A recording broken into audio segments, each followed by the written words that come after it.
So, you just brought home your first fish. You're excited, you've got the tank looking pristine with the perfect decor, and you're ready to start your beautiful underwater world. But what you can't see is that right now, invisible toxins are building up, and a silent killer's about to turn your dream into a tragic fish graveyard.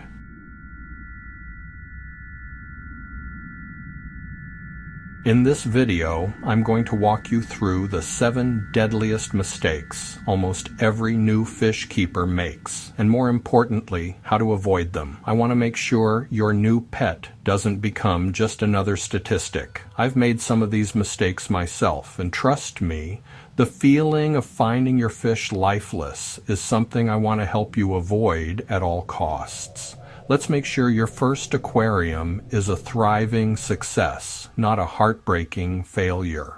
The first, and by far the most deadly mistake, is adding fish to a tank you just set up. This is the mistake that causes more beginner fish deaths than any other, mainly because the killer is completely invisible. Here's what's really going on. Fish produce waste, mostly as ammonia. That leftover food also breaks down into ammonia. And ammonia, even in tiny amounts, is incredibly toxic. It literally burns the gills and skin of your fish, causing them to slowly suffocate, even in water that looks crystal clear. We call this new tank syndrome, and it's a silent, swift killer. The agonizing part is you won't see it. Your water will look perfect, but you'll see your new fish gasping at the surface, hiding, or getting red streaks on its fins, and you'll have no idea why. You'll think you just got a sick fish, but the truth is, the home you created for it is toxic. It's a heartbreaking and totally preventable tragedy. The solution is simple. You have to cycle your tank, you add any fish. Cycling is just the process of growing good bacteria to act as a natural filter. This bacteria eats the deadly ammonia and turns it into a toxic thing called nitrite. Then, a second type of bacteria shows up and eats the nitrite, turning it into the much safer nitrate. This whole process takes a while, usually 4 to 8 weeks. To do it, just set up your tank with its filter, heater, and gravel and add a source of ammonia, like a pinch of fish food. Then you wait and test the water. And you absolutely need a liquid water testing kit. Those paper strips just aren't accurate enough for this. You'll watch the ammonia spike, and then fall as nitrite rises. Then nitrite will fall as nitrates finally appear. Once your tests show 0 ammonia, 0 nitrite, and some nitrates, your tank is cycled and officially safe for fish. Patience here isn't just a virtue, it's the single most important thing you can do for your fish. Our second deadly mistake is skipping quarantine for new fish. You've done everything right. You've waited weeks for your tank to cycle, and you're thrilled to finally add your centerpiece fish. You bring it home and drop it straight into your beautiful, established aquarium. A week later, every fish you own is covered in white spots, and your tank is a disaster zone. That's what happens when you don't quarantine.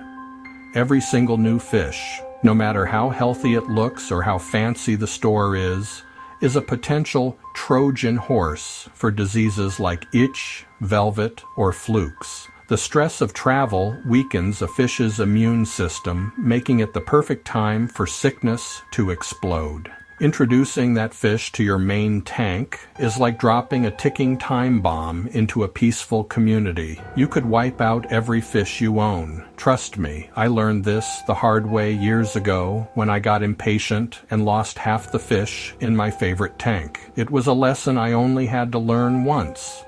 The solution is non-negotiable. Set up a quarantine tank. It doesn't have to be fancy. A simple 10-gallon tank with a heater and a sponge filter is perfect. Every new fish goes in here for at least 2 to 4 weeks of observation. During this time, you just watch. Are its fins clamped? Is it hiding? Are there any spots? If it gets sick, you can treat it in this small tank without nuking your main display tank with medicine. This one step is your best line of defense and separates the careful keepers from those who are constantly battling disease.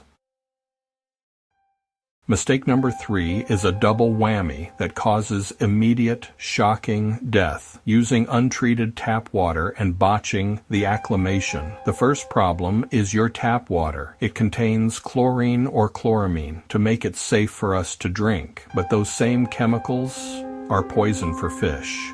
They destroy their delicate gills, making it impossible for them to breathe. And they instantly kill all that beneficial bacteria you just spent a month growing. One mistake and you've crashed your cycle. Then comes the shock of acclimation. The water in the bag from the store has a totally different temperature and pH from your tank. Just dumping the fish in is like being thrown from a sauna into an ice bath. It causes massive stress that can lead to shock and death in minutes. It's an agonizing thing to watch a fish you just brought home spiral and die from something so easy to avoid. Luckily, the fix is incredibly simple. First, treat your tap water with a water conditioner, also called a dechlorinator. A few drops per gallon neutralizes the bad stuff instantly. Second, acclimate your new fish slowly. Let the sealed bag float in your tank for 15 minutes to match the temperature. Then, open the bag, and every 10 minutes or so, add a little bit of your tank water into the bag. After about an hour of this, gently net the fish out and release it into your tank. Never ever dump the store water into your aquarium. This gentle introduction minimizes stress and gives your fish the best possible start. Next up is a classic, adding too many fish too fast. You've got this big, beautiful tank, and let's be honest, it looks a little empty, so you go to the store and grab 10 different fish to fill it up all at once. The problem is your biological filter, that colony of good bacteria, is like a tiny workforce. When you cycled your tank, you hired just enough workers to handle a little bit of waste. When you suddenly dump a dozen fish in, you're giving them an impossible amount of work. They can't keep up with the massive new ammonia load. Your water quality tanks and fish start dying. This is also where bad compatibility choices turn your tank into a war zone. Sure, that gorgeous angelfish looks great next to those tiny neon tetras now, but it's going to see them as snacks in a few months. It's a recipe for chaos. You end up with aggression, stress, and death, and you're left wondering what went wrong. The solution is all about patience and a little research. First, look up the fish you want. Understand their adult size, their personality, and what they need. And please don't trust the 1 inch of fish per gallon rule. It's a terrible guideline. An Oscar that grows to 10 inches needs way more than a 10-gallon tank. Second, stock your tank slowly. Add just a couple of fish, then wait a week or two before adding any more. This gives your biological filter time to grow and handle the new arrivals. Slow and steady wins the race and builds a stable, peaceful aquarium. This mistake is born from the best intentions but has deadly results. Overfeeding. Your fish swim right up to the glass and look like they're begging for food, so you toss in another pinch, and maybe just one more. Here's the problem. A fish's stomach is only about the size of its eye. They need way less food than you think. All that extra food just sinks to the bottom and rots, creating a huge ammonia spike that fouls your water and fuels ugly algae growth. You're basically turning your gravel into a toxic waste dump. You think you're showing them love, but you're literally killing them with kindness. You'll see the water get cloudy or a nasty film of algae covering everything, all because you were too generous. The solution is strict portion control. Feed your fish only what they can completely finish in about 30 seconds, once a day. For a small group of fish, this is a surprisingly tiny pinch of flakes. If you see food hitting the bottom, you fed too much. It's always better to slightly underfeed. A healthy fish will always act hungry, so don't let their adorable begging fool you into polluting their home. Mistake number 6 is the one that gets the well-meaning hobbyists, the ones who are trying to do everything right. It's the mistake of overcleaning. Here's the trap so many beginners fall into. You look at the sponge or cartridge in your filter and it looks disgusting. It's all brown and gunky. Your first instinct is to get it spotless. So you take it out and scrub it under hot tap water, or worse, you just throw it away and pop in a new one. In that one moment, you have just destroyed your aquarium's entire life support system. That brown gunk wasn't just filth, it was the billion-strong colony of beneficial bacteria keeping your fish alive. By washing it in chlorinated water or throwing it out, you've just reset your tank's cycle. An ammonia spike is now coming and your fish are in serious danger. It's so frustrating because you were trying to do the right thing. Here's how to clean it like a pro. Protect your bacteria at all costs. When your filter flow slows down, take a bucket of water out of your aquarium during a water change. Gently swish or squeeze the filter media in that old tank water, just enough to get the major gunk off. Then put it right back in the filter. If you have to replace a disposable cartridge, don't just swap it. Cut the floss material off the old one and stuff it in the filter next to the new one for a few weeks. This seeds the new cartridge with all that good bacteria. Remember, that brown gunk is fish keeping gold. Treat it that way. If you've made it this far, you're clearly dedicated to being a great fish keeper. If this video has opened your eyes to a mistake you might have been making, do me a huge favor and hit that like button. It really helps other new hobbyists find this video before they make a costly mistake. The final deadly mistake is maybe the most dangerous because it involves things you can't see. It's the mistake of not testing your water and doing regular water changes. You look at your tank, the water's clear, and you think everything's fine. The problem is clear water does not mean clean water. The most dangerous things in your tank, ammonia and nitrite, are totally invisible. You could have a lethal ammonia spike happening right now with zero visual cues until your fish are already dying.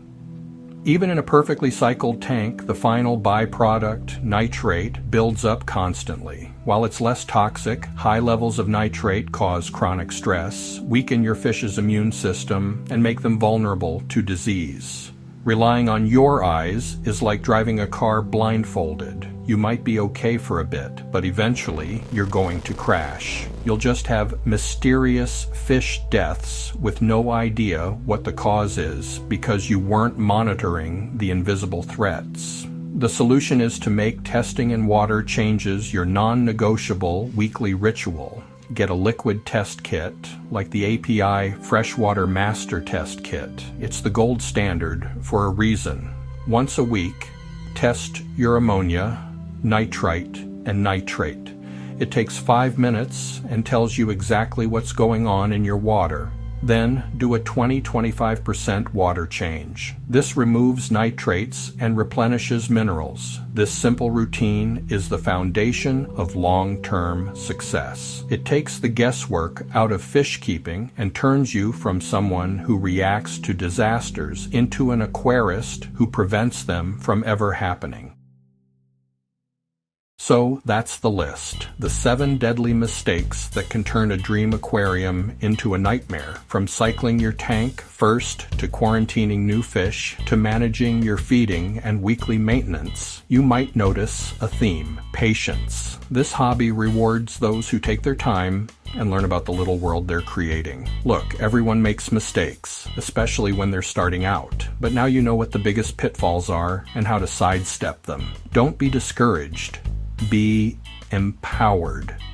You have the knowledge to build a beautiful, thriving aquarium that will bring you joy for years to come. If you have any questions or want to share a mistake you learned from the hard way, drop a comment below. I read every single one. And if you want to keep learning how to give your fish the best life possible, be sure to subscribe and hit that bell so you don't miss the next video. Thanks for watching, and I'll see you then.